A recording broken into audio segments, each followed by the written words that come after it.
സ്വീകരിക്കട്ടെ. നമ്മുടെ ഇടവകയെ സംബന്ധിച്ച് വലിയ അനുഗ്രഹിക്കപ്പെട്ട ഒരു ദിനമാണ് ഇന്ന്. ഇവിടെ ഇരിക്കുന്ന മാതാപിതാക്കൾ, അവരുടെ മക്കൾ, അവരുടെ കൊച്ചുമക്കൾ എല്ലാവരും ഒരുമിച്ച് ഇന്ന് ദേവാലയത്തിലിരിക്കുമ്പോൾ നമുക്കറിയാം, വയോജന ദിനമായി ലോകം മുഴുവൻ കത്തോലിക്ക സഭ ഇന്ന് ആചരിക്കുമ്പോൾ അത് വലിയ ദൈവാനുഗ്രഹത്തിൻ്റെ ദിവസമാണ്, യാതൊരു സംശയവുമില്ല.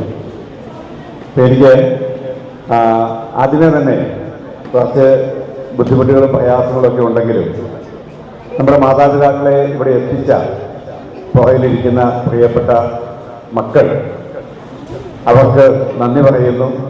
ഒപ്പം ബുദ്ധിമുട്ടിയാണെങ്കിലും ഇന്നിവിടെ എത്തിച്ചേർന്ന പ്രിയപ്പെട്ട ചാച്ചന്മാർക്കും അമ്മച്ചിമാർക്കും ഒക്കെ നമ്മുടെ ഇടവകയുടെ പേരിലുള്ള കൃത്യമായ നന്ദി അറിയിക്കുകയാണ്. അച്ഛൻ നേരത്തെ പറഞ്ഞതുപോലെ നിങ്ങൾക്കൊക്കെ കുറച്ച് ബുദ്ധിമുട്ടുകളും പ്രയാസങ്ങളൊക്കെ ഉണ്ടാവും, രോഗങ്ങളും അസ്വസ്ഥതകളും ഒക്കെ ഉണ്ടാവും.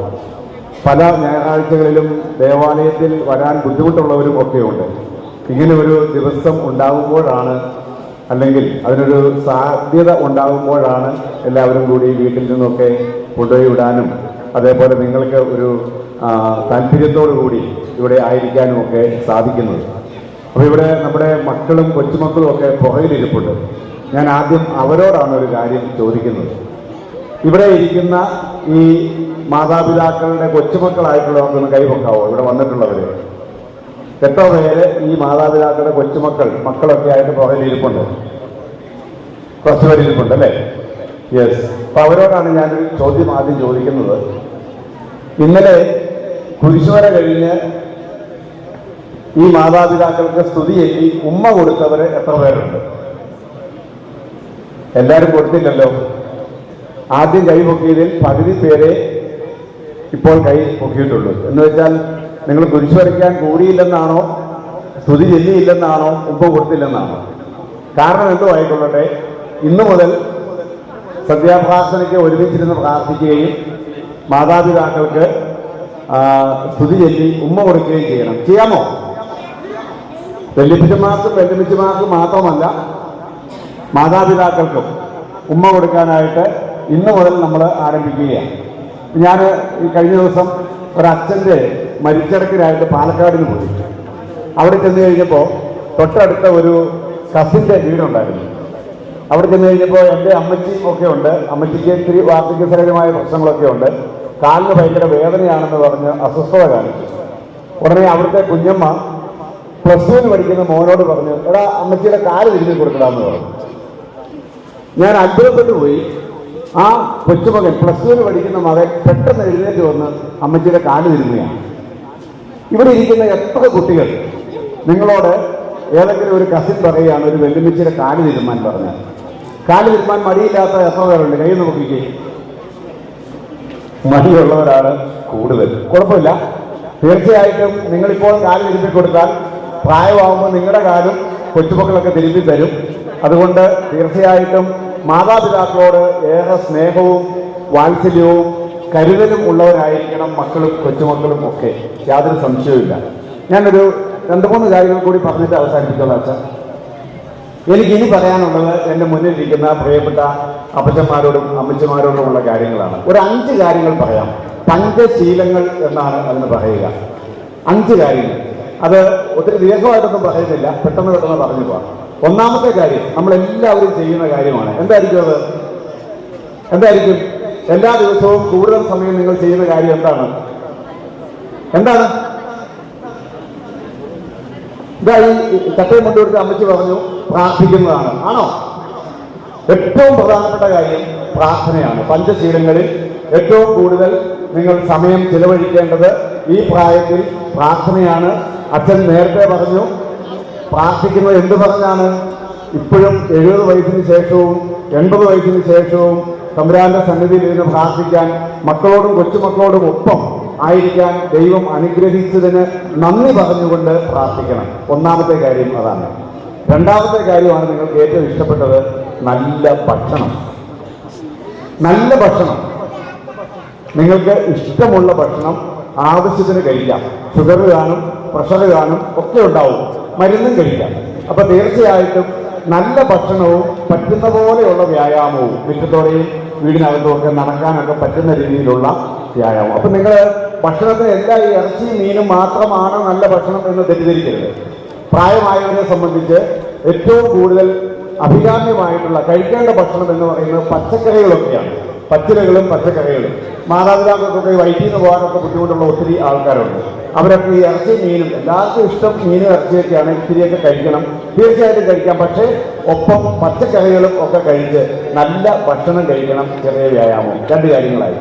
മൂന്നാമത്തെ കാര്യം എന്ന് പറയുന്നത് നല്ല വസ്ത്രമാണ്. ഞാൻ ഓർക്കുന്നുണ്ട്, നമ്മുടെ വികാരിയച്ഛൻ എവിടെ വന്നു കഴിഞ്ഞാലും ആൾക്കാർ ഉടുത്തിരിക്കുന്ന വസ്ത്രം ഏതാണെന്ന് ശ്രദ്ധിക്കും. വീടുകളിൽ പ്രാർത്ഥനയ്ക്കൊക്കെ വരുമ്പോൾ അച്ഛൻ ഒരു തവണ പള്ളിയിൽ പറഞ്ഞ കാര്യം ഞാൻ ഓർക്കുകയാണ്. നിങ്ങളുടെ നല്ല വസ്ത്രങ്ങൾ നിങ്ങൾ ധരിക്കണം. മടക്കി അലമാരിയിൽ വെച്ചിട്ട് പഴയ വസ്ത്രങ്ങൾ ധരിക്കുന്നവർ ആകരുത്. ഏറ്റവും പുതിയ വസ്ത്രങ്ങൾ, നല്ല വസ്ത്രങ്ങളെല്ലാം എടുത്ത് വസ്ത്രം ധരിക്കണം. എല്ലാ ദിവസവും നല്ല ഫ്രഷായി നല്ല വസ്ത്രങ്ങൾ ധരിച്ച് നല്ല മിടുക്കരായിട്ടിരിക്കണം മാതാപിതാക്കൾ എല്ലാവരും. കുട്ടികളൊക്കെ ശ്രദ്ധിക്കുന്നുണ്ടോ? കുട്ടികളാണ് ഈ വസ്ത്രങ്ങളൊക്കെ എടുത്ത് അത് ധരിക്കാൻ വേണ്ടി മാതാപിതാക്കൾക്ക് കൊടുക്കേണ്ടതും ഓരോ ദിവസവും ധരിക്കേണ്ട വസ്ത്രങ്ങളൊക്കെ ഇത് നല്ലതാണ്, ഇത് പുതിയതാണ് എന്നൊക്കെ പറഞ്ഞ് എടുത്തു കൊടുക്കേണ്ടത് കൊച്ചുമക്കളാണ്. അവരുടെ ഉത്തരവാദിത്വമാണ്. അപ്പോൾ നല്ല ഭക്ഷണമായി, പ്രാർത്ഥനയായി, നല്ല വസ്ത്രമായി. ഇനിയാണ് നല്ല ചിന്ത. ഇവിടെ ഇരിക്കുന്ന മാതാപിതാക്കൾ ഇപ്പോഴും ഇവര് ഹൈറേഞ്ചിലേക്ക് ആദ്യകാലത്ത് കുടിയേറി വന്നവരാണ്. ഇവിടെ ഇരിക്കുന്ന കൂടുതൽ ആൾക്കാരും ഒത്തിരിയേറെ അധ്വാനിച്ചിട്ടുള്ളവരാണ്. അവരാണ് ഈ നാടിനെ ഇതേപോലെ ആക്കിയിട്ടുള്ളത്. പക്ഷേ നിങ്ങളൊരു കാര്യം ഓർക്കണം, നിങ്ങൾ ഇനി അത് തലയിൽ ചുമക്കേണ്ട കാര്യം ഇല്ല. നിങ്ങൾ ഇനി വലിയ കഠിനാധ്വാനവും കുടുംബത്തിന്റെ ഭാരവും പേറേണ്ടവർ അല്ല. നിങ്ങൾ ചെയ്യേണ്ടത് നല്ല ചിന്ത. നിങ്ങളുടെ മക്കളെക്കുറിച്ച്, നിങ്ങളുടെ അയൽക്കാരെ കുറിച്ച് എല്ലാം നല്ല ചിന്തകൾ മാത്രം. ഇനി എങ്ങനെ അടുത്ത പണമുണ്ടാക്കും, എങ്ങനെ കൊച്ചുമക്കളെ കെട്ടിച്ചു വിടും, എങ്ങനെ അവർക്ക് വലിയ എന്തെങ്കിലും കാര്യങ്ങളൊക്കെ ചെയ്യാനായിട്ട് സാധിക്കും എന്നുള്ള ചിന്തകൾ നിങ്ങളുടെ തലയിലേക്ക് കൊണ്ടുവരേണ്ട കാര്യം ഇല്ല. നിങ്ങൾ ചിന്തിക്കേണ്ടത് നല്ല സമാധാനപൂർണമായിട്ടുള്ള, സന്തോഷകരമായിട്ടുള്ള ഒരു ജീവിതം, ദൈവത്തിനോട് നന്ദി പറയുന്ന കാര്യങ്ങൾ, അത്തരത്തിലുള്ള വളരെ ലളിതമായിട്ടുള്ള ചിന്തകൾ മാത്രം നിങ്ങളുടെ മനസ്സിലുണ്ടാവട്ടെ. നല്ല ചിന്തകൾ ഉണ്ടാവട്ടെ. നമ്മുടെ കുട്ടികളും നമ്മുടെ കൊച്ചുമക്കളും ഒക്കെ നന്നായിട്ട് നടക്കുന്നത് കാണാനും അവർക്ക് ചെറിയ ഉപദേശങ്ങളൊക്കെ കൊടുക്കാനും അവരെ ഒന്ന് വേണ്ട പോലെ ചെറിയ ഉല്ലാസങ്ങൾക്കും ഒക്കെ ഒന്ന് കൂടാനും ഒക്കെ പറ്റുന്ന രീതിയിലുള്ള നല്ല ചിന്തകൾ, അതാകണം നിങ്ങളുടെ മനസ്സിൽ ഉള്ളത്. കുശുമ്പും പുല്ലായ്മയും അയൽക്കാരോടുള്ള ദേഷ്യവും മക്കളോടും കൊച്ചുമക്കളോടും ഒക്കെ ചുമ്മാ ദേഷ്യപ്പെടുന്നതും മരുമക്കളോട്, അമ്മായിമാരൊക്കെ വേണ്ടിയിട്ടുണ്ട്, മരുമക്കളോട് ദേഷ്യപ്പെടുക, അതെല്ലാം ഒന്ന് മാറ്റി വെച്ചേക്കണം. ഇനി അതിൻ്റെ ഒന്നും ആവശ്യമില്ല. അതുകൊണ്ടൊന്നും യാതൊരു കാര്യവുമില്ല, അതിനൊരു പ്രസക്തിയുമില്ല. അപ്പോൾ നല്ല ചിന്ത.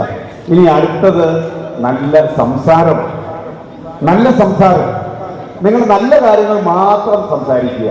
മോശമായിട്ടുള്ള കുറ്റം പറയുന്നതും മറ്റുള്ളവർക്ക് ഇഷ്ടപ്പെടാത്ത കാര്യങ്ങൾ പറയുന്നതും, ഇങ്ങനെ എന്താണ് മരുമക്കളെ കുറിച്ചോ മറ്റുള്ളവരെ കുറിച്ചോ കുടുംബാംഗങ്ങളെ കുറിച്ചോ ഒക്കെ മോശമായിട്ടുള്ള സംസാരങ്ങൾ ഇനി ഒരിക്കലും നിങ്ങളത് ചെയ്യാൻ പാടില്ല. നിങ്ങൾ നല്ല കാര്യങ്ങൾ മാത്രം സംസാരിക്കുക. ഇവിടെ ഇരിക്കുന്ന കുറച്ച് അമ്മച്ചിമാരുടെ മുഖത്തൊന്നും ഒരു സന്തോഷം വന്നിട്ടില്ല. അവരിപ്പോൾ മനസ്സിൽ ഓർത്താണ്, എന്നാലും അവളെ പറ്റി എങ്ങനെ നല്ലത് പറയും.